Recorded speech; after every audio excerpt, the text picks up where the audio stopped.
আমার আজকে দুঃখ বেদনা নিয়ে আজকে জয়েন করছি। আমাদের একজন সহযোদ্ধা উনি আহত হয়েছেন। সবাই কাছে তার জন্য আগে দোয়া প্রার্থনা করছি এবং সেইগুলো আমি তার যে যুদ্ধের মোটিভেশন সেটাকেই মানে আমরা ধরে রাখার জন্য আজকে টক শো আমি নিজেই আপনার কাছে অনুরোধ করেছি যে আমাদের জাতিকে বেশ কিছু বিষয় ক্লিয়ার করা জরুরি দরকার এবং এটা রাইট টাইম যাতে সময় নষ্ট না করে আমরা যেন কোনো বিপদে না পড়ি সেটার জন্য হাদির আন্দোলনকে যাতে আমরা ধারণ করতে পারি সেজন্য আজকে আমার আপনার এই অনুষ্ঠানে অংশগ্রহণ করা। ধন্যবাদ। জি, আপনার কাছে যেটা জানতে চাওয়া, আমরাও আসলে চেয়েছিলাম যে আজকে আমার অনুষ্ঠানের মাধ্যমে স্পেসিফিকলি আমরা কিছু তথ্য দেওয়ার জন্য, কারণ আমরা মানে ইঙ্গিত পাচ্ছিলাম, যেমন আজকে নিশ্চয়ই আপনি জুলকারনাইন সায়েমের স্ট্যাটাসটা দেখেছেন।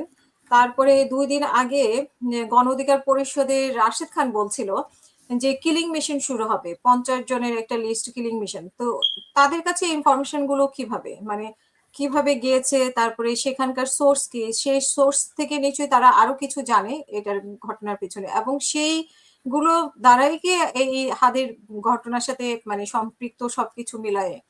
তো যাকে সিসিটিভির ফুটেজে দেখা গেছে এখন পর্যন্ত কেন ধরতে পারলো না?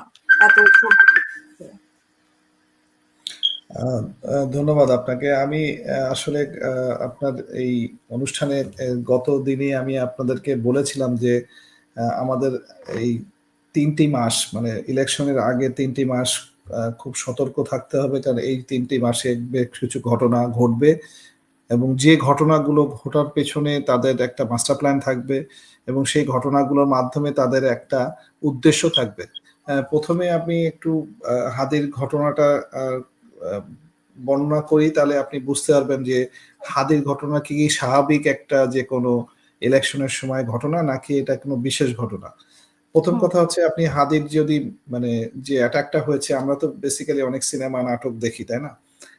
নাটক যখন সিনেমা দেখি তখন দেখবেন যারা রাজনৈতিক কারণে হয়তোবা কিলিং হচ্ছেন কিংবা রাজনৈতিক প্রতিপক্ষের দ্বারা এরকম আঘাতপ্রাপ্ত হচ্ছেন, তাদের মারামারিগুলো হয় রাজনৈতিক কোনো একটা প্রোগ্রামে নর্মালি, কিংবা তাদেরকে যদি এরকম কোনো হত্যাও করা হয় তাহলে দেখা যায় যে সেই হত্যাটা হয় হচ্ছে কোনো একটা এমন একটা জায়গায় বা এমন ভাবে যেটাতে অনেকগুলো লোকের ক্যাজুয়ালিটি হয়, একজন লোককে টার্গেট করে ক্যাজুয়ালিটি হয়, এরকম ধরনের বিষয়গুলো একটু কম ঘটে। কিন্তু আপনি আজকে যদি তার ভিডিও ফুটেজটা দেখেন, যে ভিডিও ফুটেজটাতে পরিষ্কারভাবে বোঝা যাচ্ছে একজন ট্রেন কাউকে দিয়ে একদম ট্রেন একটা অস্ত্র দিয়ে এই হত্যাকাণ্ডটা ঘটানো হওয়ার চেষ্টা করা হয়েছে। কিরকম দেখবেন যে মোটরসাইকেল একটা স্পিডি যানবাহন, রিক্সা যাচ্ছে, সেখানে একটা জাস্ট আইল্যান্ড আছে, মানে মোটরসাইকেল বাইপাসের জায়গাটাও কম, এরকম একটা জায়গায় একটা অস্ত্র বের করে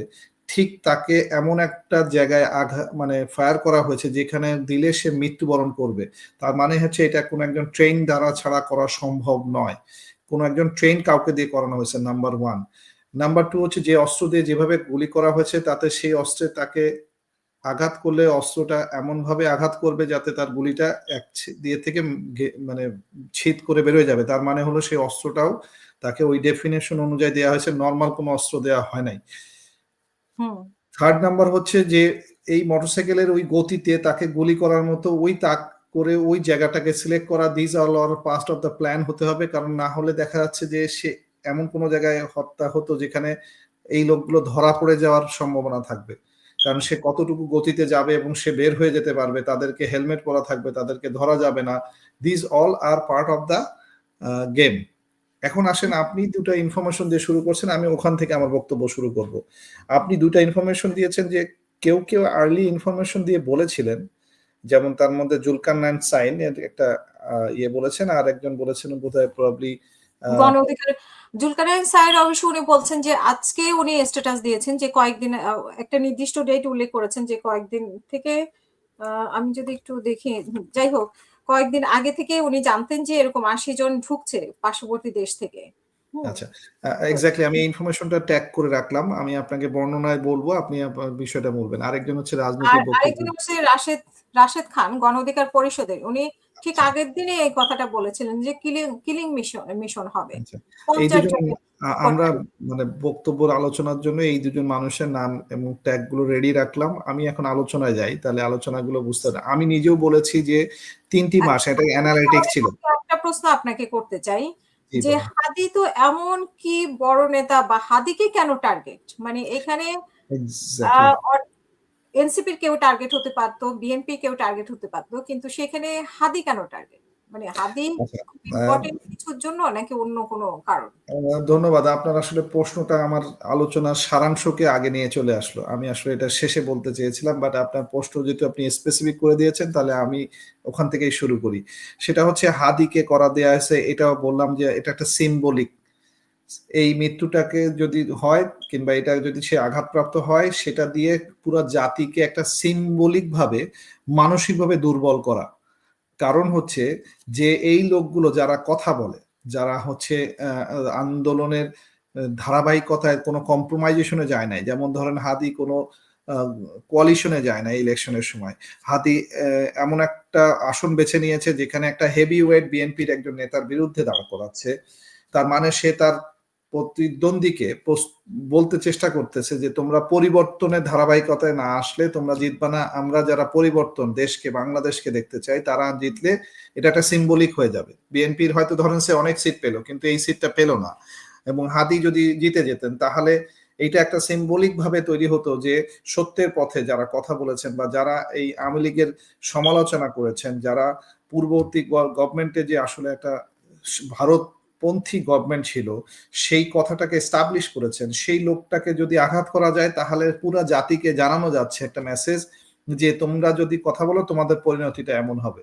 এই কারণেই আজকে আপনার টকশোতে আসা, এই জিনিসটাই জাতিকে যেন না বোঝাইতে পারে, সেই জাতিকে জাগ্রত করার জন্য আমার অবস্থান।